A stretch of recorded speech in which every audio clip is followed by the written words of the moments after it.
Hello, everybody, and welcome to the Johnny Cleveland podcast. Hello, everybody. We are excited this afternoon. We have a great guest, BP and Pepper Pike Brad. He has lots of expertise in the following the NBA and Cavs basketball. And this is our trade deadline show. We're going to kind of go through where the Cavs are this year, how they have. What possible trades they may be looking at. And so we'd like to welcome you, Brad. Welcome here to the Johnny Cleveland podcast. Oh, John, it's great to be on with you. I've heard a lot about you and your, Twitter sites and your websites, and you've got great insight on the Cavs and the Browns and the Guardians. Well, you have lots of prior experience, lots of things that you know about this Cavs team, and BP's got just watching him in the past. He's been on a lot of talk shows in the Cleveland area up there at 92.3. He's done some work with NBA radio, been a guest there. So we're going to kind of dive in this afternoon into how the Cavs are doing, some possible trades that they could be looking at. And we want to get an analysis from you and kind of go from there. So the Cavs right now, they got a win the other night. Donovan Mitchell, obviously, many of you who follow the Cavs kind of got into a little horseplay there with the opponent there from Memphis, and he ended up getting a $20,000 fine for that. But he has not been suspended. The other player was suspended for a game. Cavs play next tomorrow afternoon. They play the Indiana Pacers. I believe it's at 5:00. They have two away games starting with the Pacers game. So the trade deadline is coming up. I think it's February 9th, about 3:00 in the afternoon. So the Cavs have had a history of making some trades at this point. So I'm thinking that could be very well happening. What's your opening, kind of your BP? What do you think just in general about the Cavs and making a trade? Yeah, I'd like to give you a quick state of the union of the Cavs as of today. The Cavs have been a little bit disappointing, even though they're the seventh best record in the NBA, which is nothing to sneeze at. If the Browns had the seventh best record in the NFL, we'd be, very happy here in Cleveland. Yes. But right now the Cavs have the seventh best record in the NBA. Brooklyn Nets are in front of them at the sixth spot. It's possible if Kyrie Irving is traded, then we could jump up to the sixth spot. Yeah. But actually, we would be the fourth seed in the NBA Eastern Conference, which would be completely acceptable to most Cleveland fans. Yeah.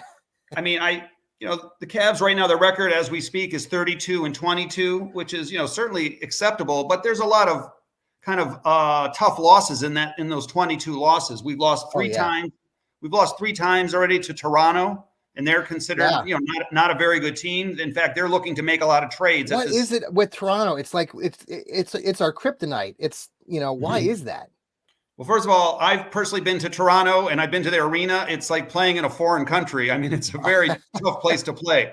Okay, you've got a very international crowd there, and it's you got to go. Just traveling to Toronto is sort of tiresome. You got to go through customs. And, I think it just takes a lot out of the players. So they've lost two games up in Toronto, and they were surprisingly lost here at home to Toronto. So that's three losses to Toronto, which was disappointing. They've lost two times to the Knicks on the road. That has been disappointing. Right. Where the Knicks are certainly not a great team this year. And the Cavs have lost on the road to teams like San Antonio, Oklahoma City. You could see that there's a sort of a trail here that, they should be better. With the talent they have, the Cavs on paper have almost four potential all-stars. Yeah, absolutely. With Donovan Mitchell, Darius Garland, Mobley, and Jarrett Allen. So I think overall they should have a better record, but it's a long season. Hopefully they've got 7 games leading to the All-Star break. They should be able to win 6 out of those 7. So it's possible they can finish strong, which is always nice. You always want to finish strong heading into a break. Oh, absolutely. I think they can go 6-1, in their last 7 games leading up to the All-Star break and, make a nice run going to the second half of the season. It was about this time a year ago, maybe a week later, that things really started falling off. The wheels started falling off the bus for the the Cavs. Last year, obviously, we didn't have Donovan Mitchell, and I've talked about that. I'm a contributor for King James Gospel and write also for Clean Sports Talk, and I've talked a little bit about the Cavs and where they are now. It's a similar record, but they have, like I said, Donovan Mitchell. Where do you see how they're different from a year ago? Because they do have similar record, kind of similar spot in the standings, maybe a little bit even lower than they were a year ago. Yeah, I wanted to give you some insight. A year ago, we were really last year, a year ago, we were heavy and still into the pandemic. A lot of teams were missing games and players because of COVID. Everybody was testing, so we would play teams like Atlanta on the road, and they would be playing their B team. Right. I think we caught a lot of people don't mention this, but we caught a lot of breaks last year where we were relatively healthy, but a lot of teams we played were playing backups, G League players, and so I think that benefited the Cavs. We also took a lot of teams by surprise because last year's Cavs team was supposed to be like the 27th worst team in the NBA out of 30 teams. So we really shocked a lot of teams. We came out with, Mobley was really good on defense. Jared Allen was really good. He was, an all-star center last year. Yes. So, and Garland really played well. And we also had this Lauri Markkanen, the guy, the 7-footer from Finland, who really, now that's who he played very well last year. We had 3 7-footers in our starting lineup, which was almost unheard of. I mean, going forward with Mobley, Mobley seems like in the last 10 games, he's really starting to, he's scoring more points. He's being more aggressive. He's going down toward the rim. You've got Donovan Mitchell. Now, Donovan Mitchell's got this groin injury. He seemed to aggravate it a little bit this past game. How do you see all that panning out here in the next couple of weeks? Well, I think the Cavs, I've said this on the local radio here in Cleveland, that the Cavs really should be resting Donovan Mitchell and Garland more, not sitting them out, but not playing them such heavy minutes. Oh, yeah. Right now they're playing them like 38 minutes a game, 36 minutes a game. I think they should be relying a little bit more on their subs, guys like Karis LeVert, who's from the Columbus, Ohio area. Yes, yep. Guys like Cedi Osman, who I actually think is a pretty good player if he's given the confidence. Sometimes Cedi Osman is an interesting case study. He had 29 points against the LA Clippers last Sunday night, and then the next game he had 0 points. Right. Yep. It's almost unheard of. I've been watching the NBA for 40 years. I've never seen a roller coaster like this. So this gets me to this other part of this, and we want to maybe jump into this right now because we've talked a little bit off air or whatnot with JB Bickerstaff, the Cavs coach. I have, what you're talking about as far as minutes and the bench. How do you see that? Your perspective on JB, because he's been getting some heat in the local media, this up and down, win, get one, lose one, the heavy minutes, the rotations. Why is CD getting, 20? He's got 29 points and 0, and then, like 21 the other night. Where do you see that?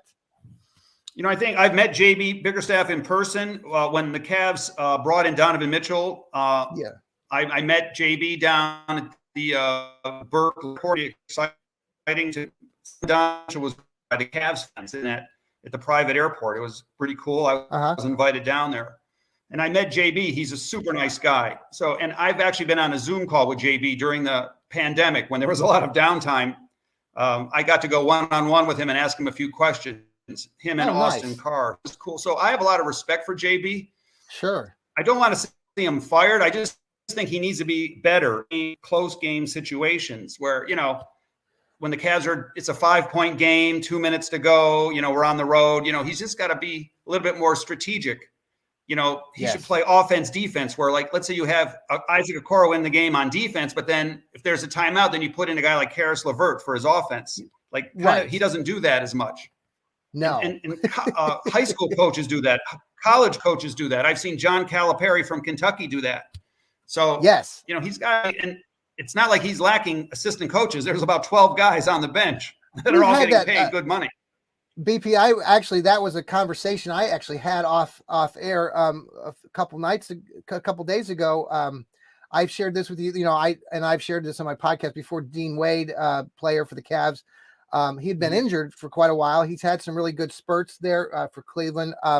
His coach, his assistant coach at high school, middle school coach, and I know each other personally, and we've had this conversation about all these assistant coaches for the Cavs, and what is JB talking to them, or is he getting insight from them? Like what in regard to what you're talking about with minutes, with drawing up plays. And so that's been an interesting conversation. What do you think's going on there between him and the coaches and whatnot? Yeah. I think JB Bickerstaff is a very fair guy. I think he's trying to almost appease too many guys on the team, trying to please too many guys, throwing everybody a bone. Like, okay, you're going to get 12 minutes. You'll get 13 minutes. Yeah.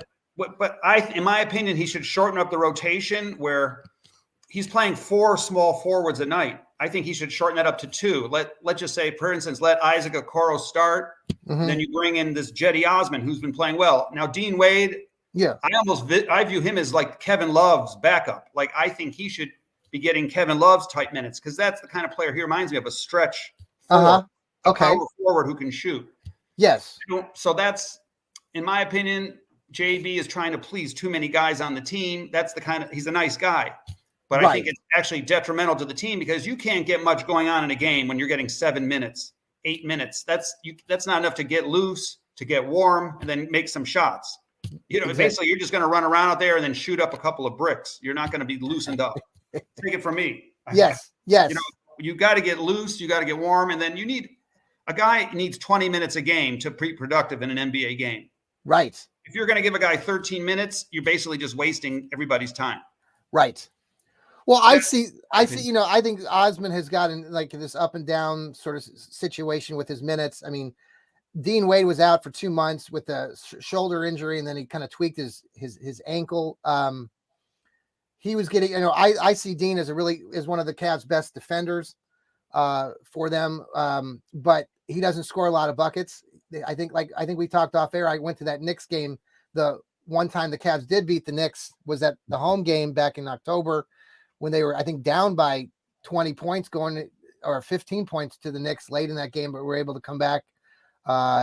Dean Wade had his best game of the season, 21 points, I think. And then Donovan Mitchell was on fire that game. So, so with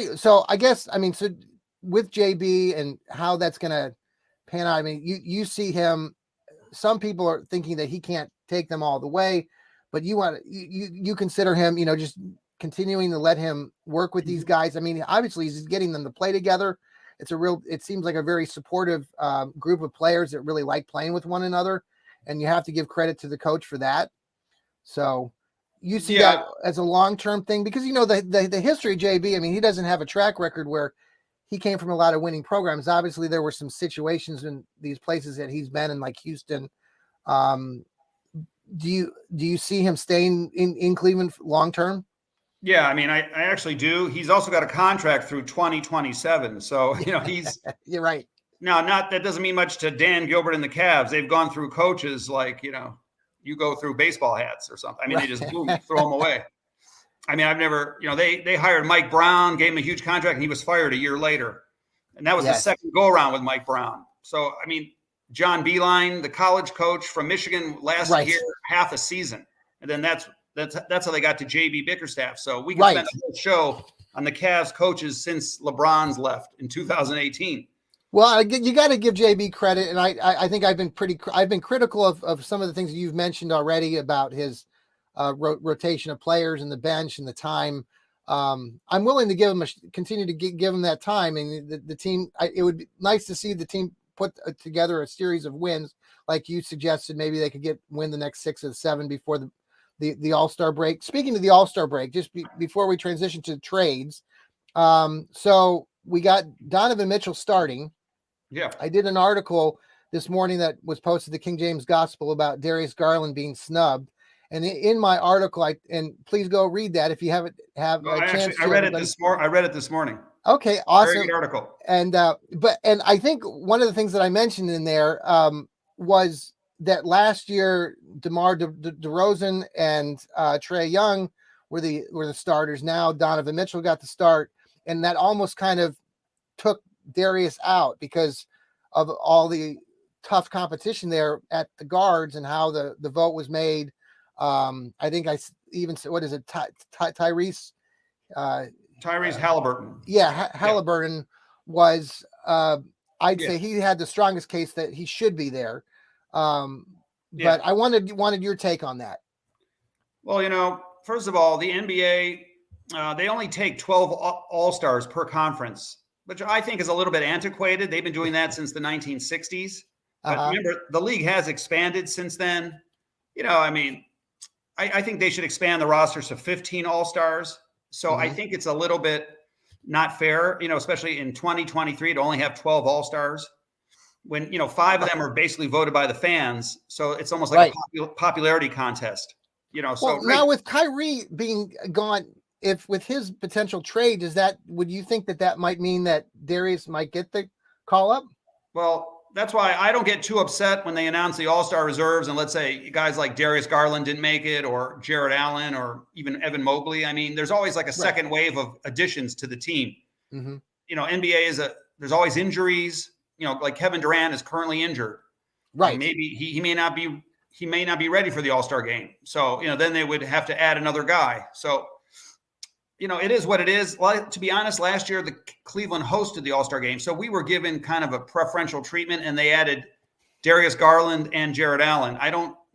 Jared Allen is on the cusp of being an All-Star. Just look at his numbers. He averages 14 points and 11 rebounds. Those don't scream All-Star type player. Right. So I don't, you know what I mean? I mean, yes, you could find 100 guys that have that type of a stat line. It's not exactly that outrageous. But Darius Garland, I think he should be an All-Star.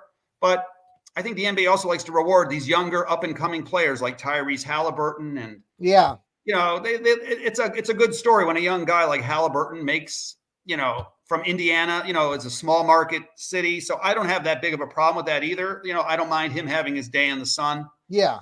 And then Garland, like if Kyrie Irving is suspended or traded, then maybe Garland sneaks in, like you said.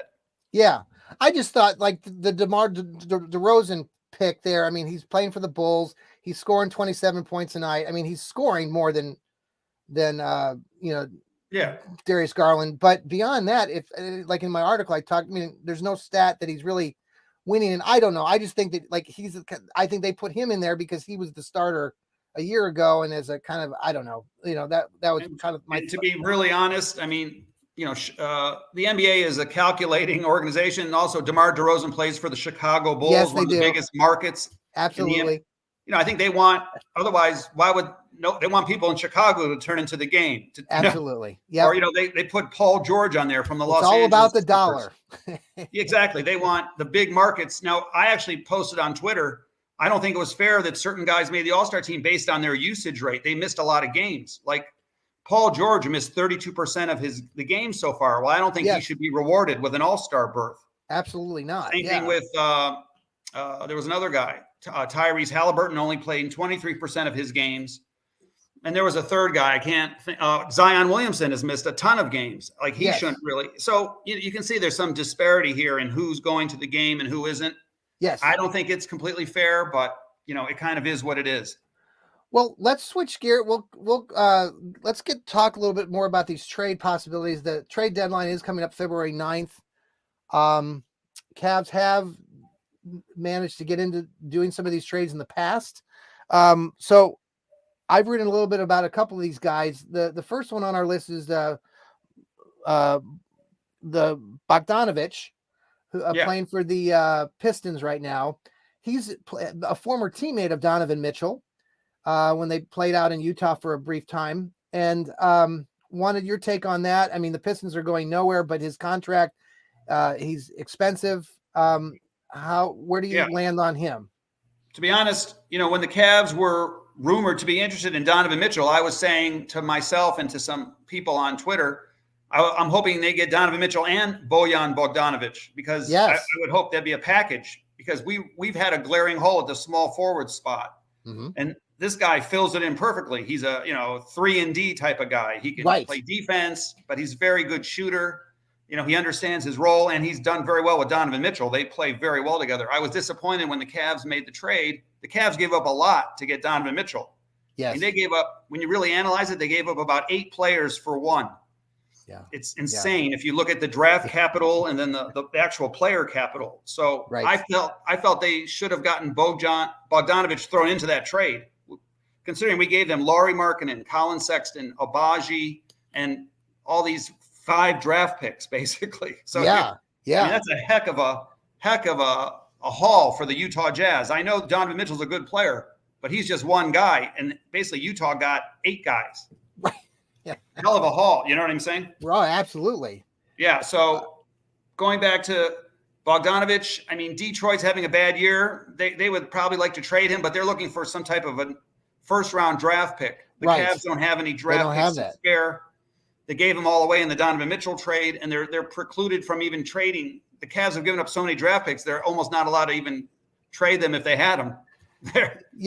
By the laws of the NBA, it's like you can't get rid of draft picks in consecutive years. So let me ask you this. This isn't on our radar. One of the players, Cam Reddish, in the last week or so, is, they've been rumored. Yeah. He's been kind of on the outs there. Plays for the Knicks right now, I believe. And his minutes are down. He used to play for the Atlanta Hawks. I don't see him as coming in as being a starter, but somebody that would come off the bench. Where do you see land like with somebody like Reddish right now? Someone's mentioned that to me as well, but Cam Reddish, he's already failed now on 2 NBA teams. He failed with the Atlanta Hawks. He failed with the New York Knicks. Yeah. So there's no indication to me that he's going to succeed with the Cleveland Cavs. I mean, the only thing is that he's young. He's 23 still. Yeah. See, if we were a worse team with no pressure on us, I would say, sure, take a chance on a guy like Cam Reddish. But the thing is, we're every game counts here with the Cavs. And, a guy like JB Bickerstaff is, I wouldn't say he's on the hot seat, but he's, he's being judged by every win and loss. I don't think we have time to develop Cam Reddish to take a chance on him. Okay. So that's my opinion. I think I'd rather have Karis LeVert in there. I'd rather have Dean Wade, Jetty Osman, guys like that at least I can count on. For some reason, Cam Reddish doesn't make it onto the court with these two, with the Knicks and the Hawks. So I don't see how he's going to get on the court with the Cavs. So let me ask you this for a veteran. Let's talk the next veteran on our list, Doug McDermott. Guy's been around for a decade or so. Came from Creighton, great 3-point shooter, coming out of college, playing for the Spurs right now. His contract's real pricey, $13 million, I think, for next year. Where do you land with with Doug McDermott? He's not giving you like 30 minutes. He might give you like 20, kind of like what a Kevin Love would do.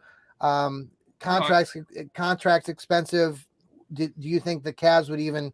There's been some that name's been rolled around a little bit. Well, Doug McDermott. If we didn't have Dean Wade, if Dean Wade was still injured or for the rest of the year, I would say yes, we should take a strong look at Doug. But they basically do the same thing. They're tall guys that can shoot. They're reliable, 40% 3-point shooters.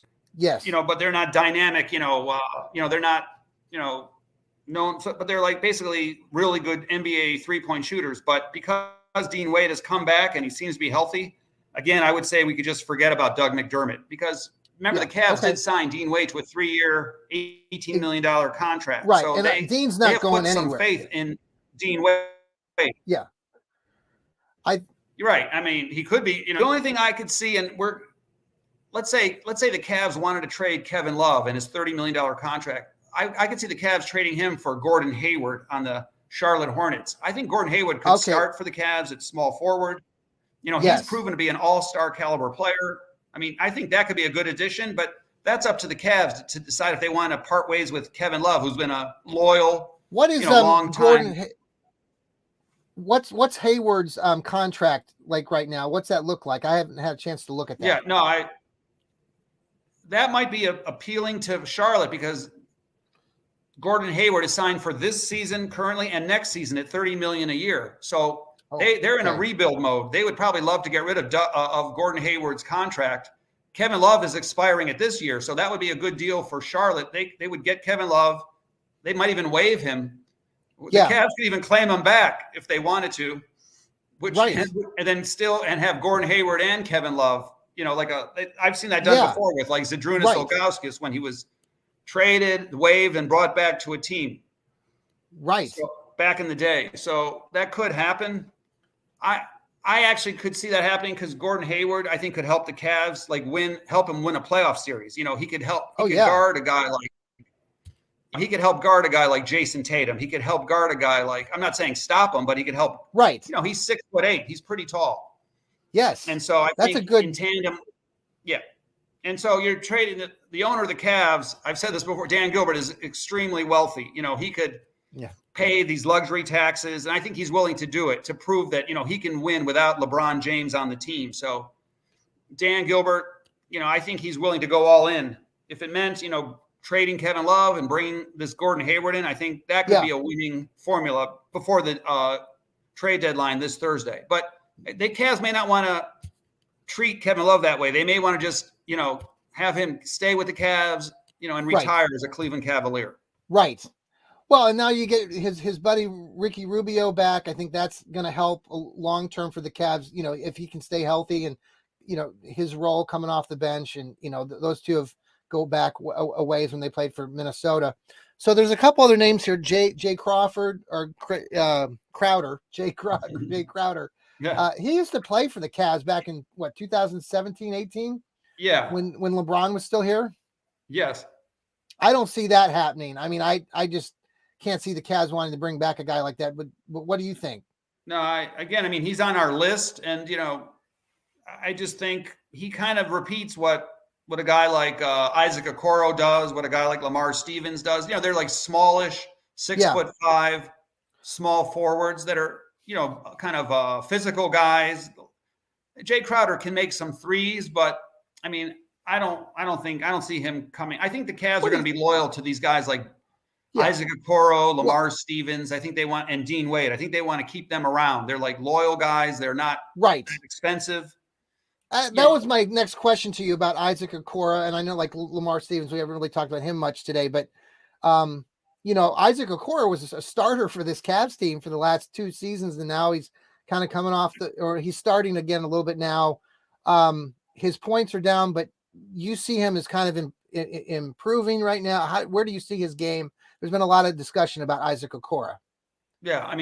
Isaac Okoro was taken with the 5th pick in the NBA draft back in 2020. And he's a very young player. I think he just turned 21 or 22, very young. Yes.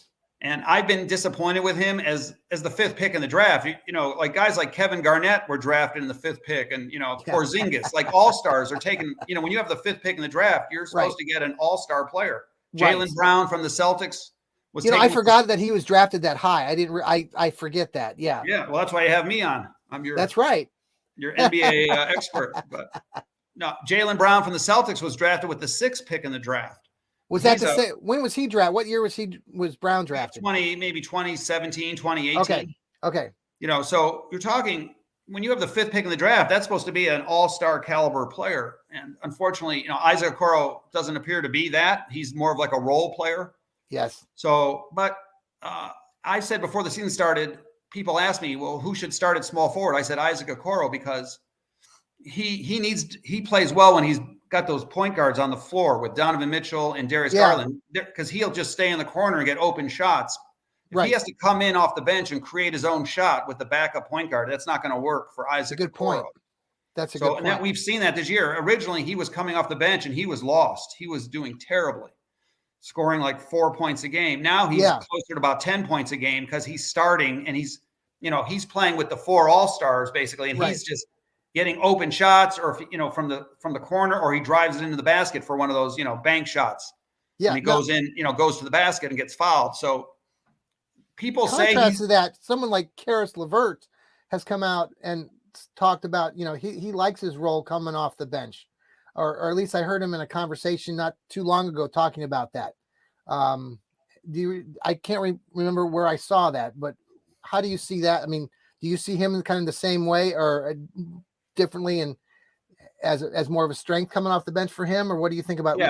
In that same conversation before the season started, I said I felt Karis LeVert should come off the bench because he could be the scoring person off the bench. Yeah. When Donovan Mitchell and Garland sit, so because I've seen Karis LeVert. He's kind of like ball dominant, and he's kind of a poor man's version of Donovan Mitchell. He likes to dribble the ball and go to the basket or pull up for those like mid-range jumpers.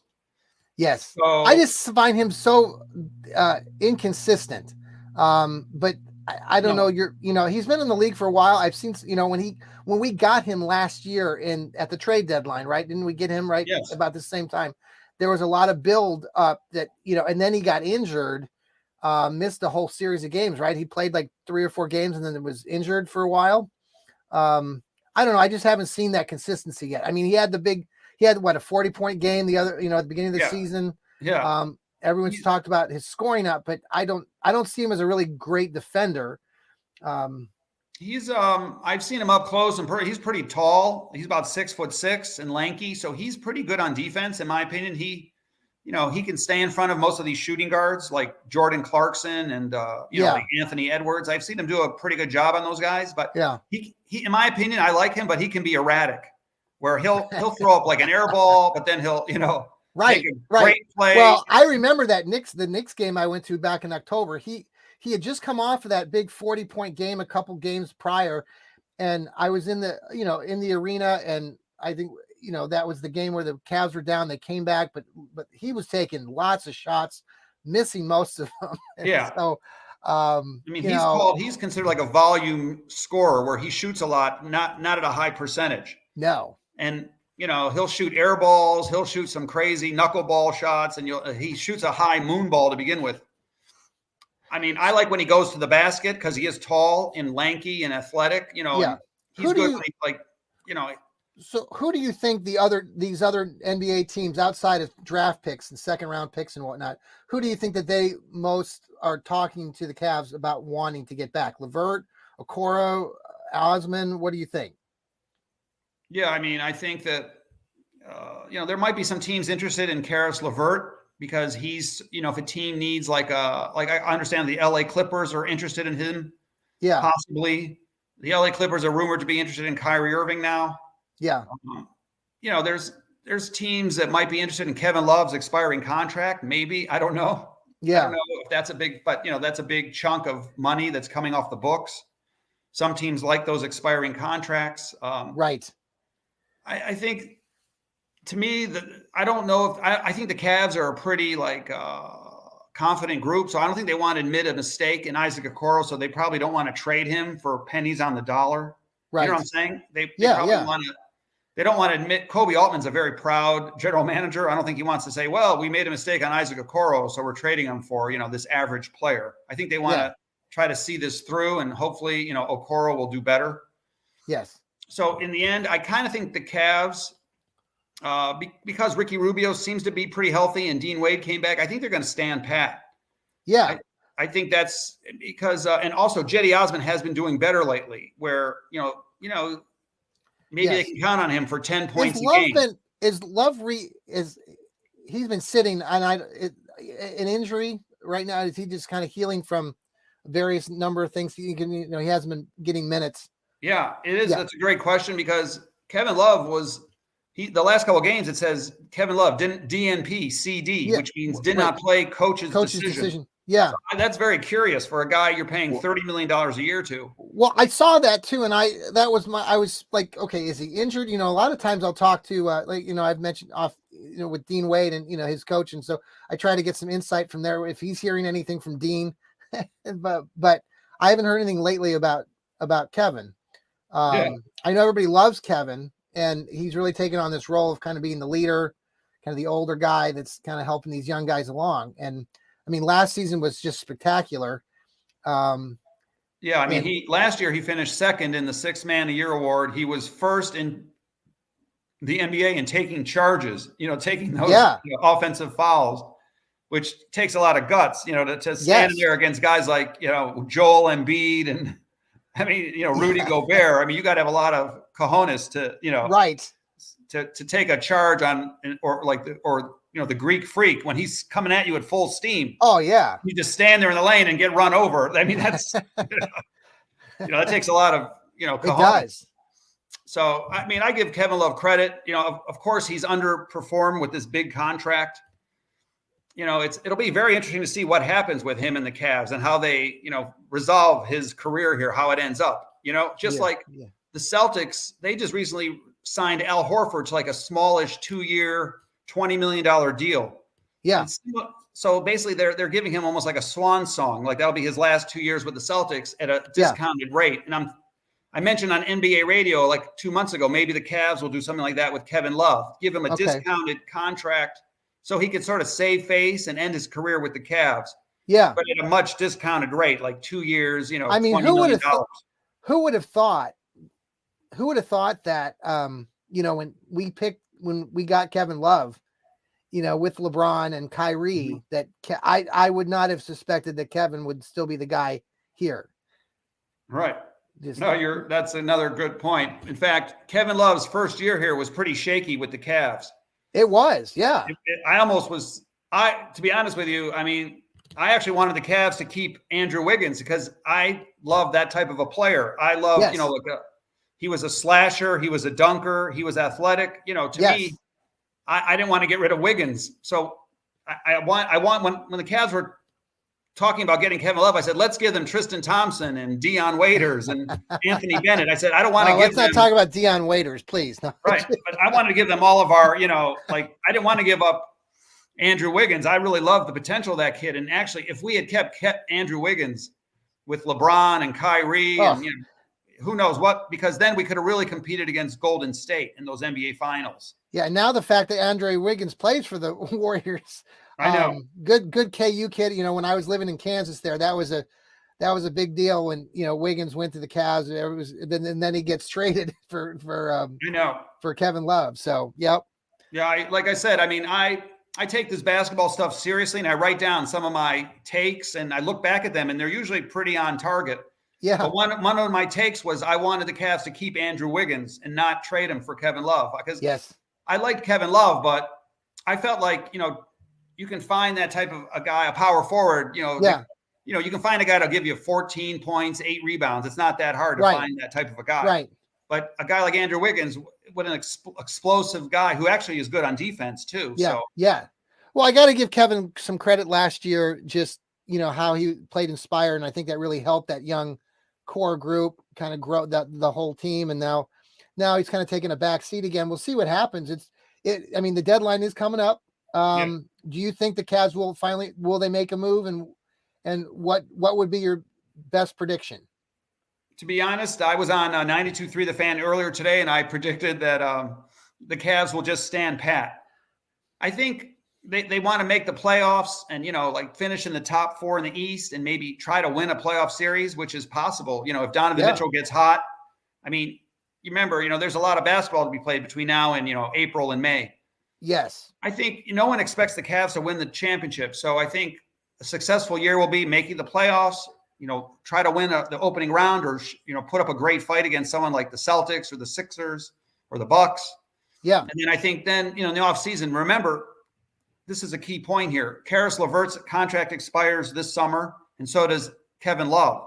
So you'll have $47 million of cap space. Wow.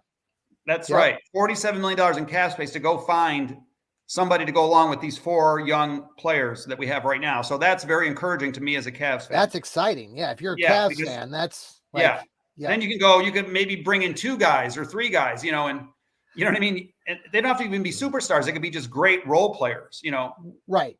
So, a guy that's great on defense, a 6'9" guy, like, let's just say a guy like Dorian Finney-Smith from the Dallas Mavericks, who's great on defense. Bringing a guy like that to be your starting small forward who's 6'9", 6'8", who can guard. He can guard guys like Jason Tatum and, Kevin Durant and, whatever. But, that's my thinking is let's see how this season goes. I hope they finish strong. And then again, in the offseason, we're going to have a lot of salary cap space. Let me just finish with this on another note, just because Kyrie Irving isn't, just thought we'll finish maybe with this, your assessment here.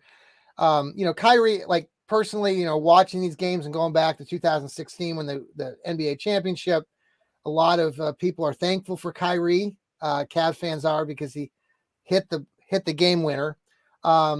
What's your assessment on Kyrie? How will he go down in legacy and this latest stuff about him wanting this to get out of New York or out of Brooklyn? I heard people talking about him being, it's like fool's gold with Kyrie. He's not a good teammate. He never has been. He very, how do you see that all, because on one hand, as a Cavs fan, I'm very happy that we got the NBA title back in 2016 and thankful to Kyrie. But on the other hand, it's like whenever we watch him or listen to him now, it's all over the place. Yeah. I mean, it's almost like, I almost feel sorry for Kyrie. I mean, even though, he's had a lot of success, he's made a lot of money, but I feel like he just, he he needs like to be like needs some counseling or something, because it just seems like he's always making the wrong moves, you know, the way he conducts his business. Yes. It's really a shame, because he's a super, you know, he was my favorite player when he was on the Cavs. I liked him more than LeBron because, you know, the average person can relate to Kyrie. He's only 6'2" or 6'3". The way he handles the ball, the way he shoots. Yeah. And we won the championship without Kyrie Irving. There's no doubt about it. And I don't not. even think Right. LeBron probably wouldn't even come back to Cleveland. LeBron wouldn't even come back to Cleveland if there wasn't a talent like Kyrie Irving on that team back in 2014. If we just had a bunch of average Joes on this team, LeBron wouldn't have come back here from Miami. He had a great setup in Miami. Why would he join a bunch of guys like, you know, Tristan Thompson and Dion Waiters? There's no way. You know, he came here because Kyrie was on board, and he knew Kyrie was an elite player.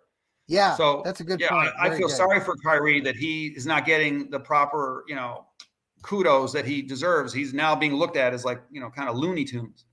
Yeah, it's a shame. It's a shame. I predict in this situation where he's asking, you know, he's requesting a trade from Brooklyn. Either if I was Brooklyn, I would say, hey, you're stuck here for the rest of the year. Or if I was Brooklyn, I would, you know, try to trade him, you know, get something back for him. But I wouldn't just hand him to the Lakers, because you could almost be handing the Los Angeles Lakers a title. You know, if you give Los Angeles Lakers Kyrie Irving, they've already got LeBron, they've got Anthony Davis, they've got some other. I mean, I'm not going to do the Los Angeles Lakers any favors. No. I would rather the Brooklyn Nets either suspend Kyrie Irving for the rest of the year, or or say, hey, you're stuck here, buddy. You know, that's it. You want to make your $37 million? I need you to play. You know, this Sunday night at 8:00. Let's go. You know, I mean, I play hard. I said the same thing about Kevin Durant. He requested a trade in July. I said, if I was the Brooklyn Nets, I'd say, hey, let's work this out. You know, well, you know, let's figure this out, big guy. You know, you got a contract here for the next 4 years at $200 million guaranteed money. That's $50 million a year. I said, you signed the contract. Now let's be a big boy and let's honor that contract. Hey, BP, it's been really, before we leave, I wanted, if you wanted to share out anything about where people can hear you and find you. You are an expert analyst in all things basketball and Cavs. Love to have you again on the show. Anything you'd like to finish up with to share out to the fans that watch this?